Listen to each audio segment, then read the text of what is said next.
Sometimes I get so mad, there's no controlling me. My thoughts get so bad, I'm like, I might grab a bat, I don't know. My wrath, my blood boils over like, oh God, here goes. I lost all feeling from my head to my toes. You said some shit that I can't let go, so just stay tuned for the rest of the show.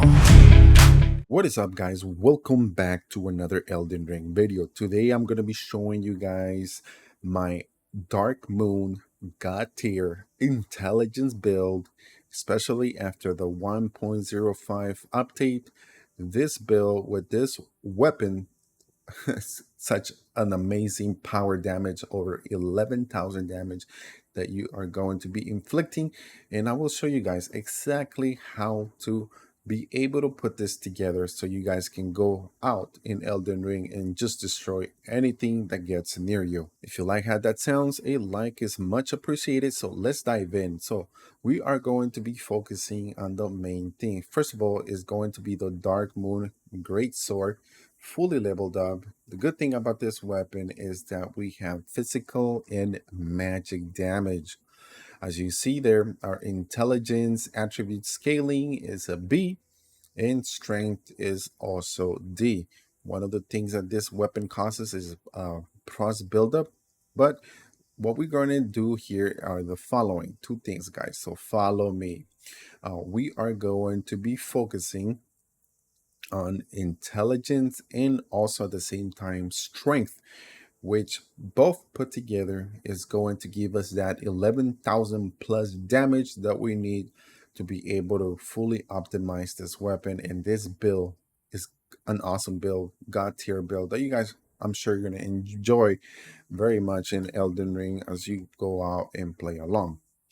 So the Dark Moon will be our focus weapon, and the next thing we are going to be using is the Jellyfish Shield and also the Gravelstone Seal, and along with the Lusan Glistone Staff.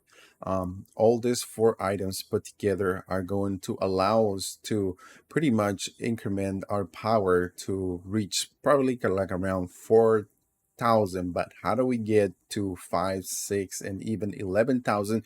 Well, later on I'm going to be showing you guys what you guys need to do. So really quick, next up is we are going to be taking advantage of the Spell Blade, pretty much the whole entire armor.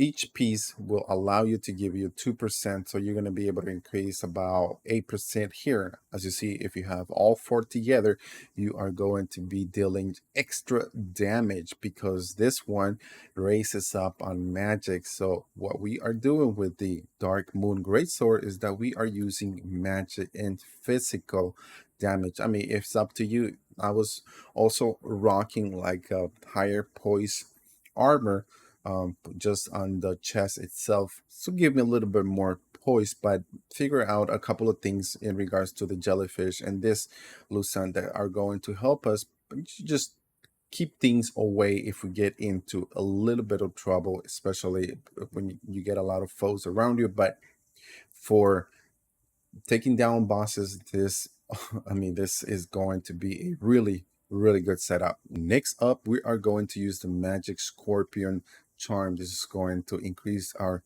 magic damage by 12%, but it also is going to lower our damage negation by 10%, so you will be a little more risk of receiving damage. The next talisman we are going to be using is the Graven Mass Talisman. This is going to help with our potency on our sorceries, and is going to give us about 8% more additional. Now, if you don't want to use this, and you also could use the following, you can use the Godfrey icon that gives you 15 additional percent. But check this out, it enhances charge spells and skills. I've gone ahead and done tests with the following between the Godfrey and this Graven Mass Talisman, and the Graven works better with the Glistone Staff and also the weapon itself because it deals more damage, and it raises the potency on sorceries, which is what overall we are focusing, and it helps us out because it does better than the Godfrey. Godfrey just does a charge attack on the skills, which not all the time you are using it. So just have that in mind, but it's all up to you what you want, what you guys want to use. And next we are going to use the chart of Alexander. This was going to greatly boost our attack power by 15% at all times, so this is a must have. You guys can get this by just completing the whole entire quest of Charles Alexander. And then the ritual sword talisman, this is going to always increase our power by 10% because we are going to be using this at all times, and we are going to try to focus on always having our HP to a max level. Okay, so now how do we go up to 11,000 and hopefully reach 12,000 damage? Well, we need to do the following, guys. One of my secret things that not a lot of people are using, which I think is a must, but only if you are trying to enhance your strength power, you are able to use this, which is the blood boil aromatic.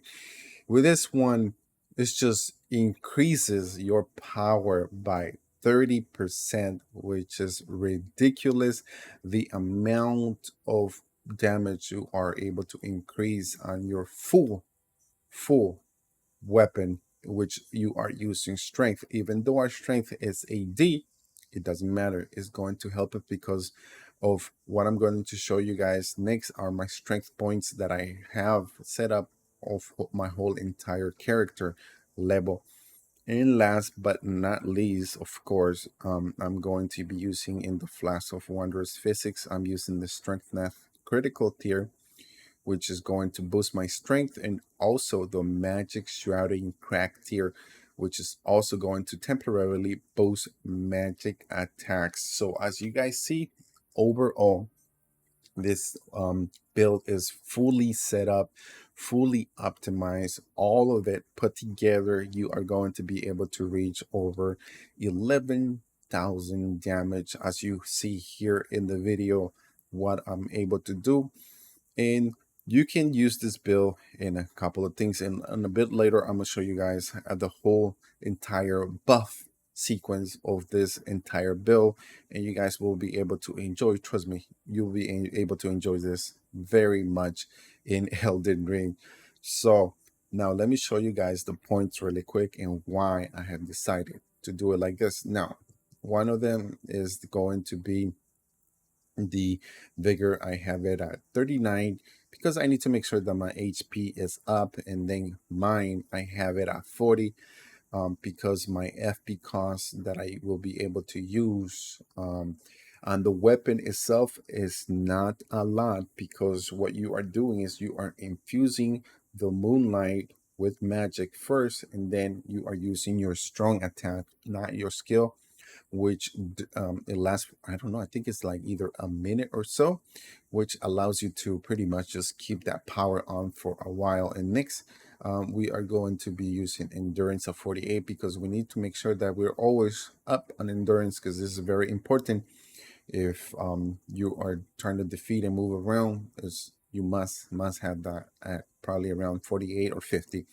And next we have strength and dexterity. As you guys see there, strength is at 50, dexterity is at 45, and the top one is going to be intelligence because we are taking advantage of magic. And second of all is going to be physical, which is strength, which will allow us to pretty much raise our um, power to over 11,000 to any foe, dealing a lot of damage, and 25 on faith because we are going to be using the golden bow that is going to also help us increase our power. And then last is the arcane. Now let me show you guys the whole entire sequence of what you guys need to do. So first, you are going to use flame me, grant me my strength, and all of this, guys, all this entire buff does work if you guys do it in the following sequence. And so we do strength me. Then after that, we're going to do the golden bow. And after the golden bow, we are going to be using, we are going to infuse the weapon itself. And then after the weapon, we are going to be using the aromatic that you guys see here, which is going to increase our 30%. And then we are going to use the Flash Wondrous Physics. Okay, so we are almost there. And then the last two things we are going to be using is going to use the staff that is going to increase and raise our magic potency. And for last, we are going to use the jellyfish, which gives us 20% additional power, and it will raise everything. As you saw there, the jellyfish is very important here, because when you are not using the glintstone, you can always, if I get out of that sequence there, I don't have that increased raise power of magic, but I also carry my buff of 20%, and I'm able to just pretty much go around Elden Ring and use this 20% buff with also the golden bow and grant me my strength. So what you guys have to have in mind is that your flask of cerulean tears always have to, you always got to carry enough so you can have your FP and also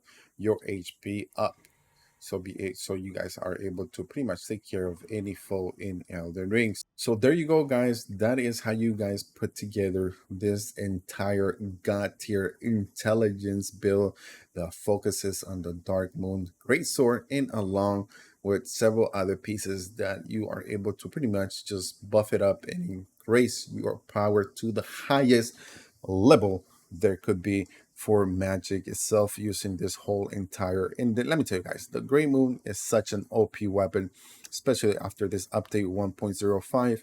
It has become an amazing weapon to be able to use.